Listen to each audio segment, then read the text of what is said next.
বিসমিল্লাহির রহমানির রহিম। আমার নাম সাইফুল্লাহ আল মুর্শিদ। আমি আজকে সেনাপ্রধান ওয়াকারুজ্জামানের বক্তব্য এবং তার প্রতিক্রিয়ায় পিনাকি রঞ্জন ভট্টাচার্যের অশোভন কথা। উনি তো মানুষকে গালিগালাজ করে, আমরা ওনাকে গালিগালাজ করব না, বাট উনি যে এই কথাগুলো বলছেন সেটা সেনাপ্রধান বলছিল যে আমাদের বিরুদ্ধে বিষোদ্গার করবেন না, কিন্তু ওই বিষোদ্গারই উনি করলেন। শুধু বিষোদ্গার করেন নাই, উনি যে একজন শিক্ষিত বেয়াদব তার প্রমাণ তিনি রাখলেন। এর কারণ উনি এক পক্ষপাত দুষ্ট ব্যক্তি।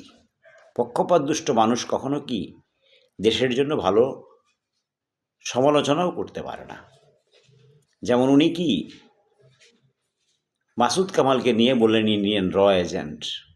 This is very unfortunate to talk like that mister Pinaki Bhattacharya. আপনাকে আমার একসময় ভালো লাগতো যখন আপনি হাসিনার বিরুদ্ধে কথা বলতেন, কিন্তু হাসিনার বিরুদ্ধে কথা বলার সময় কিছু অশ্লীল শব্দ আপনি ব্যবহার করতেন, যেগুলো আমার কখনোই পছন্দ ছিল না, যার ফলে আপনার ভিডিও খুব কম দেখতাম আমি গালিগালাজের জন্য। গালিগালাজ না করলে আপনার ভিডিও অনেক পপুলার হইত। আপনি একজন জ্ঞানী লোক হইয়া মূর্খের মতো কথা বলেন। একজন কি জ্ঞান মূর্খ আছে না, জ্ঞান পাপী। আপনি হচ্ছেন একজন জ্ঞান পাপী। সো জ্ঞান পাপী যারা জেনে বিষয়টাকে বুঝে কিন্তু কি পক্ষপাত দুষ্ট হওয়ার কারণে নিজেকে কি এক পক্ষে নিয়ে গিয়ে আর এক পক্ষের উপরে কি দোষারোপ করে, এদেরকে বলে জ্ঞান পাপী। জানে যে ওই লোকটা সঠিক বলছে, তারপরে তাকে ভুল ধরতে হবে, কারণ আমি একটা পক্ষ নিয়ে আসি। আপনি কোন পক্ষ নিয়ে আসেন সেটা তো আমি বুঝছি, সেটা বলবো সময় আসলে। আপনি কয়েকটা কথা বললেন, সেনাবাহিনীর প্রধান নাকি বলছে যে ইন্ডিয়া আগে যেভাবে আওয়ামী লীগেরা বলে ফেসিলিটি পাইতো সেই ফেসিলিটি, আপনার ভাষাটা এরকম না, আপনার ভাষাটা হচ্ছে ইন্ডিয়ার সাথে পূর্বের আধিপত্যবাদী সম্পর্ক পুনঃপ্রতিষ্ঠা করতে চায় সেনাবাহিনীর প্রধান ওয়াকারুজ্জামান। সেনাবাহিনীর প্রধান কখন বলল এই কথাটা? আপনি বানিয়ে ফেললেন। সেনাবাহিনীর প্রধান ডিসেম্বরের মধ্যে নির্বাচন দিতে বলছে। ডক্টর ইউনূসকে উনি খারাপ কিছু বলে নাই, উনি বলছে যে কি ডিসেম্বরের মধ্যে নির্বাচন দিন। কারণ ইউনূস সরকার, ডক্টর ইউনূস, একমাত্র ইউনূস ব্যক্তি ছাড়া আর বাকি যতগুলো কি উপদেষ্টা নিছে সবগুলো গর্ধব। এই গর্ধব উপদেষ্টাগুলারে নিয়া, একমাত্র আসিফ নজরুল ছাড়া, এই গর্ধব উপদেষ্টারে নিয়া উনি যে দেশ চালাইতে পারতেছে না, এটা উনি বুঝছেন ভালোভাবে। আর পিনাকি আপনি বুঝবেন কি করে? আপনি তো জ্ঞান পাপী, আপনি তো এটা বুঝবেন না। না বুঝা ওয়াকারে কি ইন্ডিয়ার দালাল বানান। যেই আপনার বিরুদ্ধে যাবে তারই ইন্ডিয়া। মাসুদ কামালে বানাইছেন, এখন ওয়াকারে বানাইতেছেন, 2 দিন পরে আরেকজনরে বানাইবেন। আপনি কি কার দালাল এটা একটু পরিষ্কার করেন। দ্বিতীয় আরেকটা কথা বলছেন আপনি যে আওয়ামী লীগের পুনর্বাসন করতে চাচ্ছেন উনি ইনক্লুসিভ নির্বাচনের মাধ্যমে। জাতিসংঘ যে বললো ইনক্লুসিভ নির্বাচনের মাধ্যমে, জাতিসংঘ আওয়ামী লীগের পুনর্বাসন করতে যাচ্ছে, ওয়াকারও চাচ্ছে, বিএনপিও চাচ্ছে, সবাই চাচ্ছে নাকি? 15 বছর গুতা খায়া বিএনপি আওয়ামী লীগরে কি পুনর্বাসন করার সুযোগ দিব? বিএনপি ক্ষমতায় যাক, তারপরে পিনাকি তুমি টের পাইবা। আপনারা আপনি করে বলতে আমার লজ্জা লাগে। আপনি টের পাবেন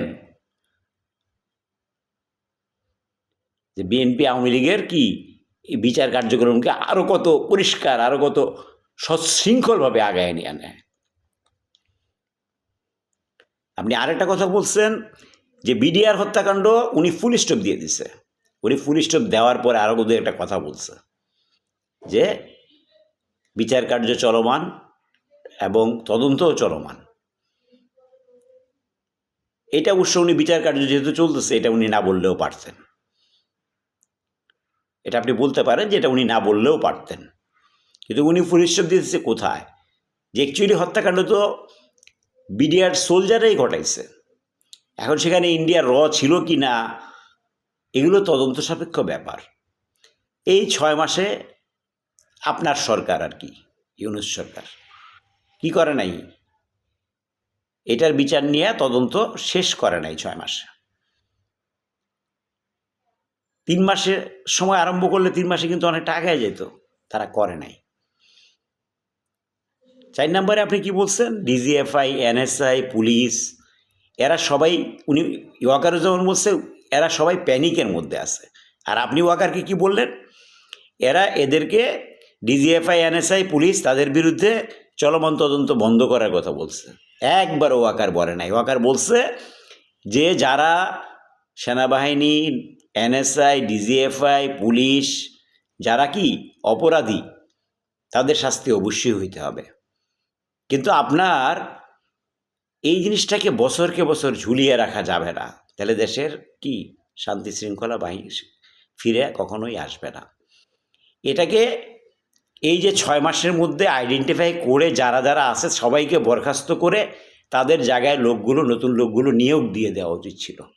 আপনি সেনাবাহিনীতে পারবেন না, ঠিক আছে, আপনি ডিজিএফআই, এনএসআই, পুলিশ, র্যাব এগুলোর মধ্যে কি যারা কালপিট আছে তাদেরকে কি আইনের আওতায় 6 মাসের মধ্যে নিয়ে আসা উচিত ছিল। তাহলে আপনি কি এখন থেকে আপনি পারতেন কি বাকিদেরকে ক্লিন চেক দিয়ে দিতে যে তোমরা এখন কি ফ্রি, আমরা অপরাধীদেরকে ধরে ফেলছি। তখন পুলিশ হয়তো কি সাহস পাইতো যে হ্যাঁ আমাদের মধ্যে তো আর কাউকে ধরবে না।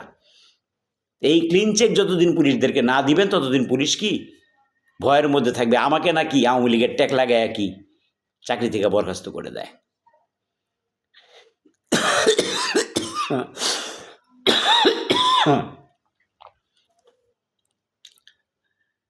আর দ্বিতীয় কথা হচ্ছে সমন্বয়করা আজকে দলের মানে মধুর ক্যান্টিনে নিজেদের দল গঠন করতে গিয়ে যে মারামারিটা করলো এটা লজ্জাজনক। এটাকে আমি কন্ডেম করছি এবং ওখানকার ঘটনা আমি বলতে চাই না, কিছু মেয়েদের উপরে কি শ্লীলতাহানির ঘটনাও ঘটছে, এগুলো আসলে উচিত না।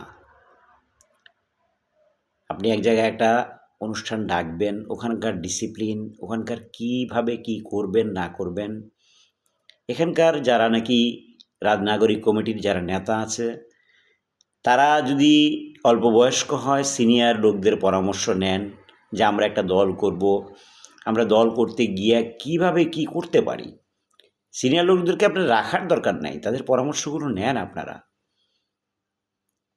কারণ আপনাদের ওই মাথায় এত অর্গানাইজড না আপনাদের মাথাগুলো। সো বুদ্ধি নিয়ে আগান। আপনারা আজকে দল করলে কি আজকে এই নির্বাচনেই ক্ষমতায় যাবেন এই আশা করেন কেন? আপনারা দল করেন, এবার নির্বাচনে যদি আপনারা 10% ভোট পান, পরের নির্বাচনে আপনারা কি আরও বাড়বে আপনাদের ভোট, এভাবে আস্তে আস্তে আপনারা একসময় ক্ষমতায় যাবেন। কিন্তু নিজেরা যদি কাদা চুরাচুরি করেন, ওই ওয়াকারুজ্জামান ওই কথাটাই বলছে যে নিজেরা কাদা চুরাচুরি করলে কাউকে দোষারোপ করে বিএনপিকে দোষারোপ করবেন, ওয়াকারকে দোষারোপ করবেন, মানে ইউনূস আর সমন্বয়করা ছাড়া আর কেউ ভালো না বাংলাদেশে নাকি। আর জামাত আপনাদের কথা কয় দিকে জামাত ভালো, বুঝবেন জামাত কি জিনিস। পলিটিক্স শুরু করছেন তো জামাত কি জিনিস বুঝবেন। জামাত বিএনপিরে লাথি মারছে, জামাত আওয়ামী লীগরে লাথি মারছে, জামাত আপনাদেরও লাথি মারব, এইগুলো জামাত। জামাতের চরিত্র বলতে কিছু নাই, এটা মনে রাখবেন।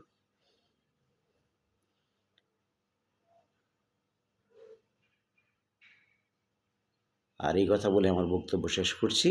আর সংস্কারের ব্যাপারে আমি তো বলছিলামই বারবার, আপনারা যদি সরকারি অফিসারদের ঘুষ খাওয়া বন্ধ করতে পারেন, দ্যাট উইল বি কি এ গ্রেট কনস্ট্রাকশন অর সংস্কার, ওইটাই হবে আসল সংস্কার। আপনারা সংস্কার চাচ্ছেন কিন্তু এইটা চাচ্ছেন না, কারণ কি আপনারা টেন্ডারবাজি করবেন ভবিষ্যতে নাকি, তাহলে এই ঘুষ খাওয়া বন্ধের দাবিটা আপনি বড়ভাবে তুলতেছেন না কেন? এই দাবিটা তুলেন, আপনার বড় দল হবেন। আরে পিনাকির মতো লোকের কথায় নাইছেন না। পিনাকি আগে কি বিএনপিরও অনেক তেল মারছে। পিনাকি ওর আরইপি মানে কি ইউটিউবের ইউটিউবের যে কি কি কি বলে ওইটারে, ইউটিউবের ভিউ বাড়ানোর জন্য অনেক আজেবাজে ভিডিও করে। তো এই সমস্ত লোকের কথায় কান দিয়েন না, ফালতু লোক। পপুলারের এমডি ছিল, ভালো ব্রেনি লোক, বাট কি জ্ঞান পাপী। এই সমস্ত জ্ঞান পাপী যে মাসুদ কামালের রয়্যাল এজেন্ট বলতে পারে, তাকে আমি জ্ঞান পাপী ছাড়া আর কিছুই বলবো না। সো খোদা হাফেজ, বাংলাদেশ জিন্দাবাদ।